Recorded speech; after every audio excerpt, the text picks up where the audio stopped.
Welcome back to Movies TV Mad. You can follow me on Twitter at Movies TV Mad. And a very happy new year to all my fellow Doctor Who fans out there. Doctor Who is brilliant, it's huge, it's awesome, I absolutely love it, and I love other people who love it too, no matter their opinions. So I think yesterday or the day before was the anniversary of Russell T Davies' End of Time Part 2. That basically was the last time Russell T Davies writ a broadcast episode of Doctor Who. Of course, we now know he's back. He has wrestled control and power of Doctor Who back.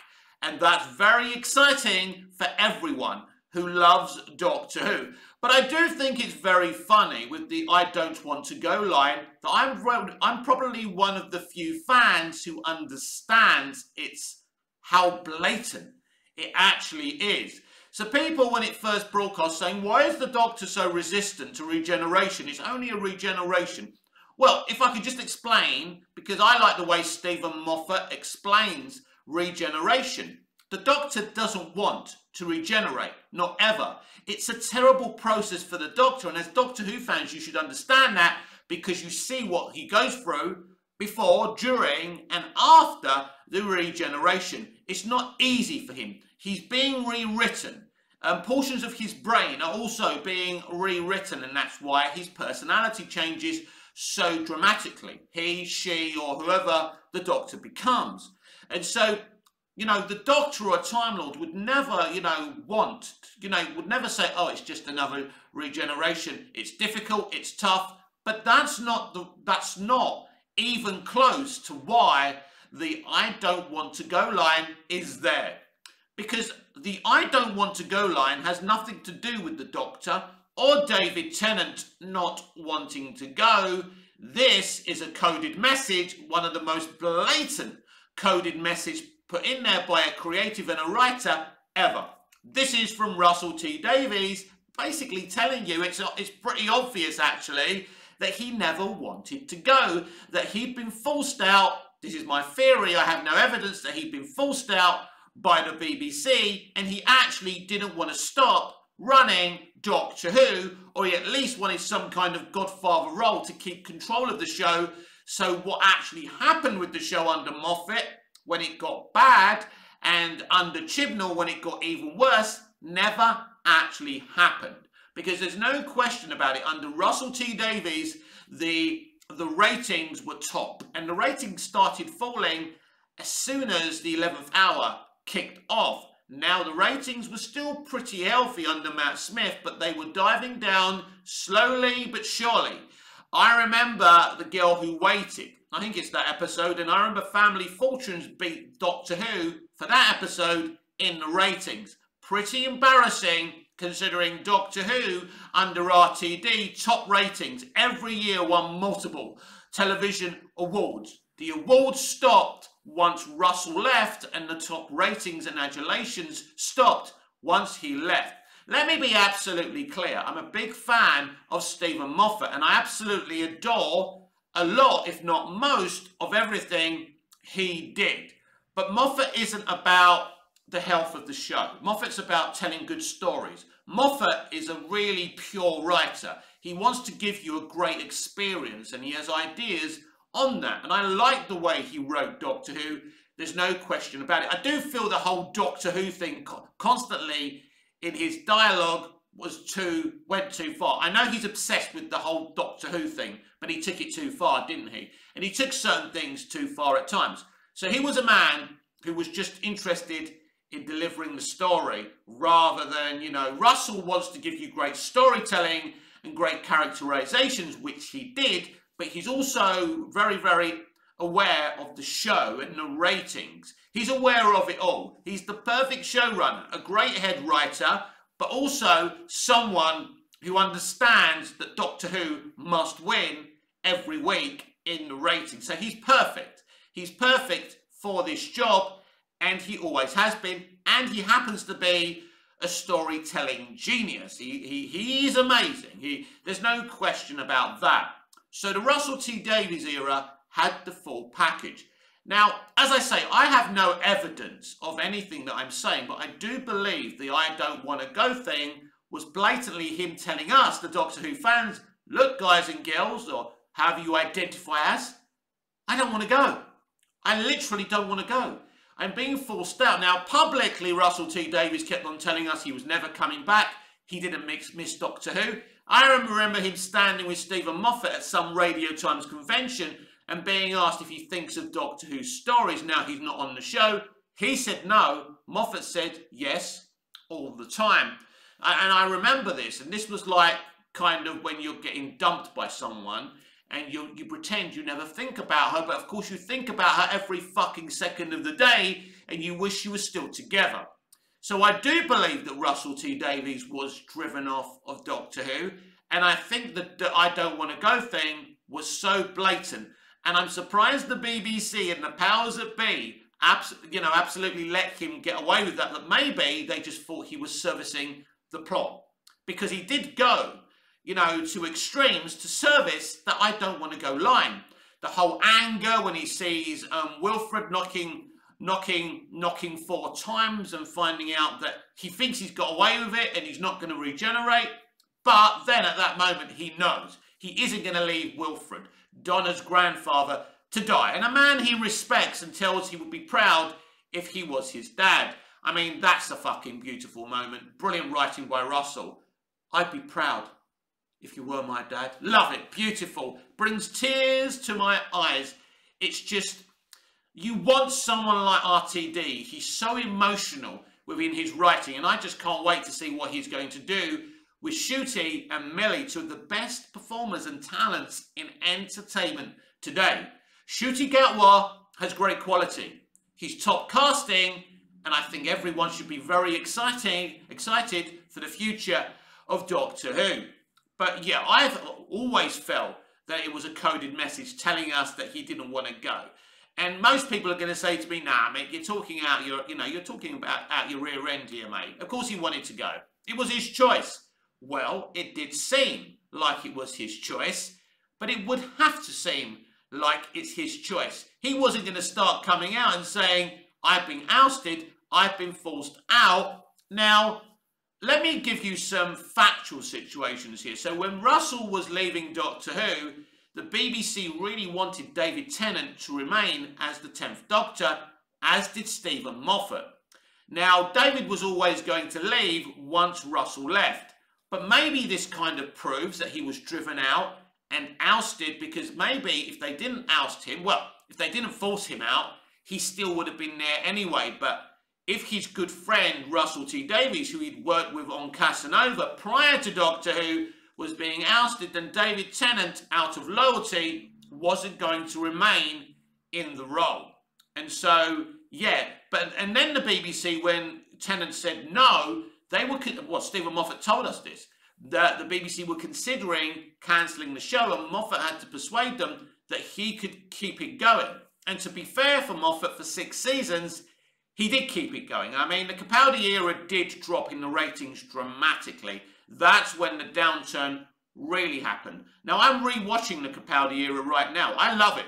I think Peter Capaldi is a great Doctor Who, and I want to thank him for persuading Stephen Moffat to bring back the Mondasian Cybermen, which they look fucking amazing. I've always liked them, but Moffat always felt they looked a bit fake, the cloth over their face and all of that. But, the costume department, again, in Cardiff did a great job, and all I can say is I'm so proud of them and happy with that. But I liked the Peter Capaldi era. I didn't really have an issue with the Peter Capaldi era, but I think his age really drove away a lot of the younger fans, and there's no question about that.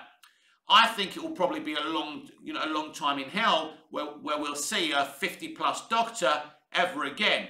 So that puts paid to my dreams in playing the Doctor, and it's something I've always wanted to do as an actor, because I just love this character. I freaking love the Doctor.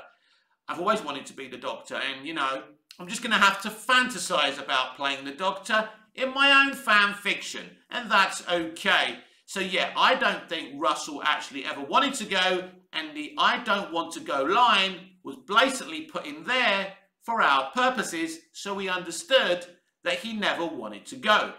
But somehow he's been able to wrestle control back of Doctor Who.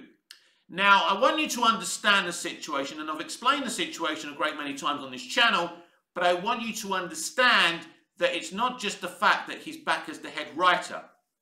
He has a production company called Bad Wolf Studios, Wolf Studios. This is a company that he owns with Jane Tranter as well, and a former Doctor Who producer as well. She was the one who was producing the show throughout the entire RTD era, and Julie Gardner. I hate it when I forget people's names. So basically, Bad Wolf Studios is owned by, if I've got this right, correct me if I'm wrong, Russell T Davies, Julie Gardner, and Jane Tranter, and they make a lot of great TV today. So it's not just Russell T Davies is the head writer and showrunner. His production company will be producing Doctor Who. That wasn't the case back in 2005 from 2009. So somehow he's been able to wrestle complete control of Doctor Who. It's literally his, Jane's, and Julie Gardner's now. It's as simple as that. They have total control of this show, and they can do whatever the fuck they want. So if they do something that offends you, like doing skinny man, and you think it's offensive, they don't give a shit. They're just going to stick two fingers privately behind your back at you, because they can literally do what they want, and they don't give a shit if woke culture gets offended. And that's the beauty of this situation. Basically, the Chris Chibnall era and the fall from grace of the show. Things like The Timeless Children really helped allow Russell to wrestle back control of the show, because he basically, all he had to do is come to them and say, right, while they're on their knees, right, begging for absolution, he's there saying, well, you drove me off of Doctor Who, and now look at you, you're on your fucking knees and you need me, right? So basically, he could have got whatever he wanted. So he was going to say, right, I want absolute control. Wolf Studios are going to produce the show, and this is what we're going to do. And they didn't have any choice. Normally, they wouldn't have allowed anyone, let alone Russell T Davies, to wrestle control of Doctor Who from them. But they had no choice. They have ruined it, and they understand the potential of Doctor Who, the IP around the world, how well it did under Russell, and in the early days of Matt Smith as well. So there's money to be made from Doctor Who. So they weren't, a lot of people said Doctor Who needs a rest now, blah, blah, blah. They were never going to rest it. The earning power and capacity for the Doctor Who is too huge. And with how they've been defunded by the Tory government, they need every piece of, every penny they can get. But now they're going to have to share the profits with Bad Wolf Productions. What Russell has done here isn't about money. It's about protecting the Doctor Who brand. Because as soon as Russell left, the Doctor Who brand was no longer protected, everyone. And I think that's, to me, I'm very, very happy. And I'm sure there'll be things that Russell may do within his Doctor Who era, his second Doctor Who era, well, maybe I don't like, But ultimately, I fell in love with the Russell T Davies era. I know it more than any section, in history of Doctor Who. I was introduced to Doctor Who via the Peter Davison era. Now, because we didn't have rewatch capacity back then, I did record them and rewatch them all the time. I don't know my first era of Doctor Who so well. And there's a lot of the classic series I haven't gone back to ever watch, not even once. And obviously, you have to be a fucking millionaire to be able to buy everything Classic Who. I mean, there's so much of it, isn't there? But what I know so well is the RTD era. Obviously, I've watched the whole revival, and I'm rewatching it again now, and I'm up to the, as I say, the Capaldi era, and I'm absolutely loving it, I must say. And I'm going to rewatch the Jodie Chibnall era, because I want to rewatch it, as I've said before, without the noise, so I can just see if there's anything about it I actually like. There is stuff I like about the Chibnall era, but once I've rewatched it for a second time, or just rewatched it, not rewatched it for a second time, obviously watched it again for a second time, this is going to be my first rewatch of the Chibnall era, we can do a video and we can discuss all of that. So that's how Russell T Davies tried to tell us, the fans, that he didn't want to go. And that is how, my friends, Russell T Davies wrestled control from the BBC and now has complete control of Doctor Who. Now, publicly, the BBC have, of course, denied that, because every Doctor Who fan was already surmising this, because it's fucking obvious. But the BBC are a very proud old company, and they don't like, you know, they have a chip on their shoulder, and they don't like people knowing this stuff. But because of the internet, and because of fans being able to have a voice now, we're not idiots. We know exactly what's going on, and it's not the BBC. The BBC is just a glorified broadcaster for Doctor Who, and that's the level of the relationship between the BBC and Doctor Who going forward, and I'm happy about that. Russell T Davies is safe hands for Doctor Who. He is a progressive, but he won't take it too far like Chris Chibnall did, you know. Now, for people who, you know, I've defended The Timeless Child a little bit and said at least it's an interesting concept, but, you know, when Ruby Sunday asks the 15th Doctor where he's from, what does he say? How does he reply to that question? I bet you don't have a clue. I don't have a clue. You see the difficulty that Chibnall has put future showrunners in? Now, my idea is just to say, well, he's from another universe, and every universe has a Gallifrey, right? That's what I would do, and I think I've mentioned that on my videos as well. So this has been Movies TV Mad. I am Mick, your host with the most. Just ask your girlfriends and your wives, please like, share, comment, subscribe. Hit the notification bell so you never miss this beautiful perfection. And I'll see you again in the next video. Until I see you again, goodbye, au revoir, auf Wiedersehen.